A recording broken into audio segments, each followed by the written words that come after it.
두 번째로는 이제 오늘 뭐 이따가 저도 가겠습니다만은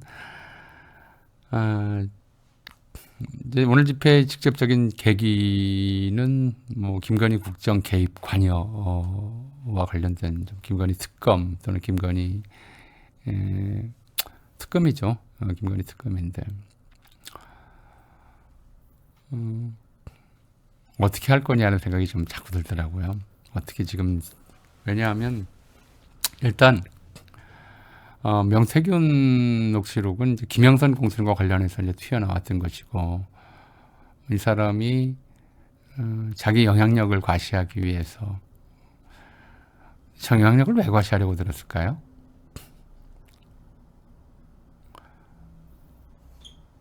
그냥 멋있어 보이려고?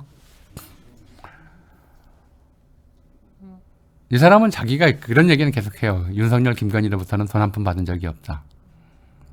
근데 김영선한테는 세비 반을 꼬박꼬박 받았죠. 자기 영향력을 과시해서 누구한테 돈을 받았을까요? 저는 한국 검찰이 정말 나쁘다고 생각되는 게 벌써 시작했어야 돼요. 명태균 씨 계좌나 주변 인물 계좌 다 압수수색해서 도대체 그동안 윤석열 당선 직전부터 당선 이후까지 얼마나 많은 돈을 어디서 받았는지 사실 그게 나오면 대한민국이 뒤집어질 거예요. 창원산단에도 개입했다 이런 얘기들, 이전에도 개입했다 이런 얘기들이 나오고 있고 그 규모가 어마어마하잖아요. 왜 과시를 했을까? 투자 유치하려고 과시했겠죠. 돈 받아내려고. 나 믿어. 거기 땅 사. 내가 이런 사람이야. 벌면 얼마 내놔. 혹시 그런 거 아닐까 저는 그런 생각이 들더라고요. 그게 없으면 왜 과시를 하겠어요. 그냥 차라리 윤석열 김건희에게 멘토 역할하고 사례비 조금 받고 아니면 무슨 위원 직함 하나 어떻게 그러면 될 텐데 본인이 국회의원 한 것도 아니고 아무것도 한 게 아니에요. 그럴 만한 자기 이른바 좀 경력도 없고 뭐 대학도 못 나오고 농사 짓다 왔다고 그러잖아요. 26살 때까지 자기가 그렇게 얘기를 한 사람이란 말이에요. 그렇게 과시를 해서 얻으려고 하는 것은 분명히 다른 이권일 거다라고 이제 추정할 수밖에 없어요.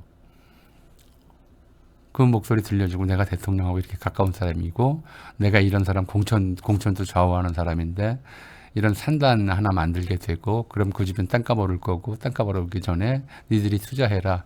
투자한 대신 이 정보값 내놔라. 내 정보는 믿을만 하다. 이런 정도 얘기를 하기 위해서 친분을 과시했을 거라고 보이거든요. 그런 식으로 이제 이른바 비리 불법들은 이제 전개가 되는 법이죠. 그게 한둘이겠냐고요.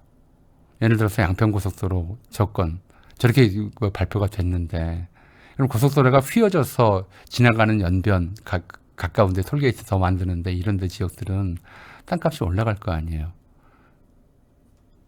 그럼 그런 얘기를 누가 그냥 비밀리에 뭐 국토부 장관이나 설계업체나 이렇게 가진 법이 없어요. 과거에 박정희가 강남 개발할 때도 그거 가지고 장난을 쳤어요. 강남 개발 그림 다 그려놓고는 정부 흘려서 땅값 올라가게 만들고 그 전에 자기들은 땅 사놓고 땅값 올라가면 팔아넘기고. 이건 그야말로 이제 토건 사업이라고 하는 거는 이렇게 가장 권력적인 사업이에요.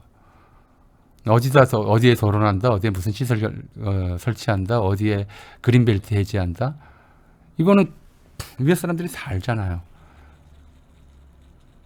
LH공사 직원들이 투기했다는 게 우리가 문재인 정권 말에 이제 불거졌어. 그게 문재인 지지율 폭락시키고 결국 이제 윤석열 당선시키는데 큰 역할을 한 것도 사실인데 LH공사 직원들이 그럴 정도면 그보다 위에서 이걸 결정하는 사람들은 어떻게 했느냐고요. 게다가 이 사람들이 도덕적인 사람들이 아니잖아요. 우리가 지켜봤던 것처럼.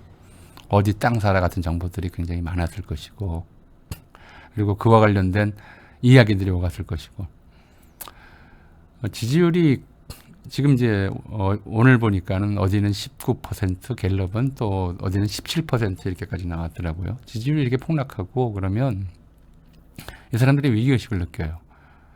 위기의식을 느끼면 공무원들이 말을 안 듣고 레임덕이라고 그러죠. 그 과정에서 이제 비리에 연루됐던 사람들이 자기는 살아야 되니까 그 정보를 빼들고 이제 거래를 하려고 들어요. 그건 저는 레밍 런이라고 이름을 붙였어요. 레밍은 쥐고요. 런은 도망가는 거. 왜 배가 침몰할 것 같으면 쥐들이 먼저 이제 튀어나온다고 그러잖아요.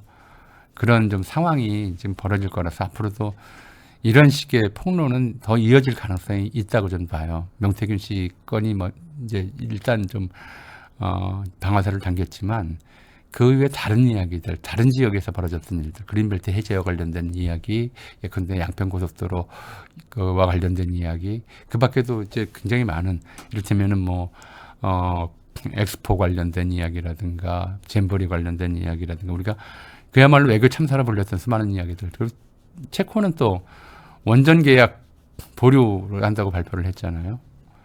전부 터무니없는 일들이 벌어졌거든요. 그리고 이게 윤석열 본인은 모르는 가운데 일어났을 가능성들이 크고 오히려 그 주변에서 진행됐을 가능성이 크기 때문에 계속 나올 거고 지지율이 올라갈 일은 이제 지금 상태라면 지금 정도에서는 없다. 지금 상태라면. 그리고 이제 이런 지경이 되니까 민주당에서도 계속 이제 이야기 안 하고 있던 탄핵 이야기를 꺼냈고 임기단축 개헌 이야기도 했어요. 이게 저는 어떻게 우리는 어떻게 해야 되느냐가 계속 고민스럽다고요. 첫 번째로는 탄핵이 가능할까? 그러니까 국회에서 지금 상황에서는 한 8명 정도만 저 국힘 이탈표를 모으면 된다 이렇게 되는 건데 국민의힘 사람들 양심의 질이 그렇게 좋지 않아요. 지금 저 변명하는 걸 봐도. 양심이 좋지 않아서. 그리고 아직도 임기가 2년 반이나 남아있기 때문에 아직도 더 짜낼 게 있다고 생각을 해서 지금 시점에 돌아설 것인가는 다소 그렇게 큰 기대를 하기는 어렵다. 저는 이렇게 보면서도 혹시나 그럴 수도 있겠다. 빨리 한동훈 체제를 정비하는 것이 낫다 이렇게 판단할 수 있겠다 생각은 드는데 국회를 넘어가도 그 다음엔 헌법재판소인데 이건 거의 불가능하다고 생각을 해요. 전부터 사실은 몇 달 전부터 법조계 주변에서 재규에 들어왔을 정도니까 이거 아는 사람 많을 거예요. 그런 얘기가 돌았어요. 현재 헌법재판소가 9명 체제여야 하는데 6명만 헌법재판관이 있어요. 원래 헌재 재판관 9명은 대통령이 3명을 지명하고 대법원장이 3명을 지명하고 국회가 3명을 지명해요.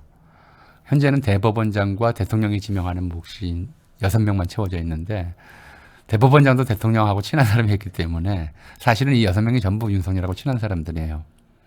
나머지 3명 국회 몫인데 이게 지금 국회에서 지명을 못하고 있어요. 민주당은 지금의 의석수 비례로 보면 민주당이 2명, 국힘이 1명 이렇게 추천을 하자는 것이고 국힘 주장은 민주당 1명, 국힘 1명씩 추천하고 1명은 합의로 하자라는 거예요. 그러니까 이제 반반 나누자는 거고 민주당은 2대1로 나누자는 거고 이게 합의가 안 돼서 지명을 못 하는데 이게 시간 끌기 작전이라는 거예요. 헌재 구성이 안 되는 책임을 국회로 떠넘기가 1차적으로 이제 국힘은 아직까지는 일사불란하게 이 주장을 계속 고집하고 있어서 적용이 안 되는 거죠. 근데 이제 만약에 민주당이 빨리 헌재 처리해야 된다고 해서 이 양보를 해서 국회목 3명을 국힘과 함께 지명을 했다고 쳐도 윤석열 대통령이 임기 말까지 재가를 안 하는 시나리오가 있다는 거예요.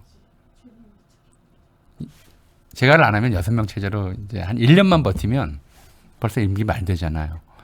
3년 반, 4년째 되고 그때 가서는 이제 탄핵을 한다 하더라도 심의 과정이나 이런 거 하니까 무의미해진다고 보기 때문에 그래서 헌재를 6명 불구 체제로 계속 끌고 갈 가능성이 있다라는 얘기를 하고 있더라고요. 그런데 그러면 탄핵을 하지 말아야 되느냐? 근데 사실은 그래서 지금 민주당에서는 어제 언론 매거를 보니까 탄핵보다는 임기단축 개헌에 더 무게를 짓고 있다라고 하는 보도가 나왔던데 이건 또 문제가 될 수 있어요.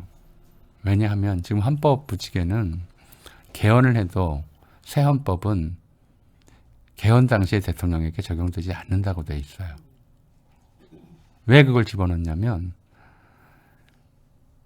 이승만, 박정희가 다 개헌을 하면서 자기 정권을 연장했거든요.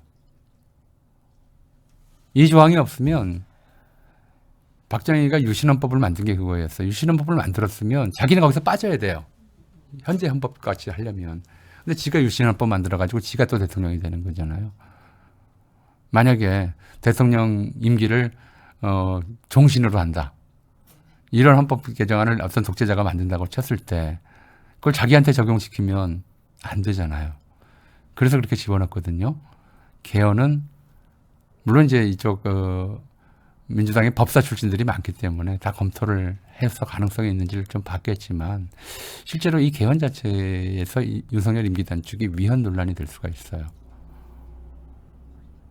그리고 이거 개헌은 국민투표로 확정한다고 하지만 그 전에 헌법재판소나 이런 곳에서 한번 이것이 타당한 개헌인지 심의하는 과정들을 법원이든 거칠 텐데 이거 위헌 얘기 논란이 또 나올 수가 있어요. 이 윤석열 임기 단축은 안 된다라는 논란이 나올 수가 있다. 굉장히 어렵다. 어떻게 가능할지 잘 모르겠다. 저는 개인적으로 그런 생각이고.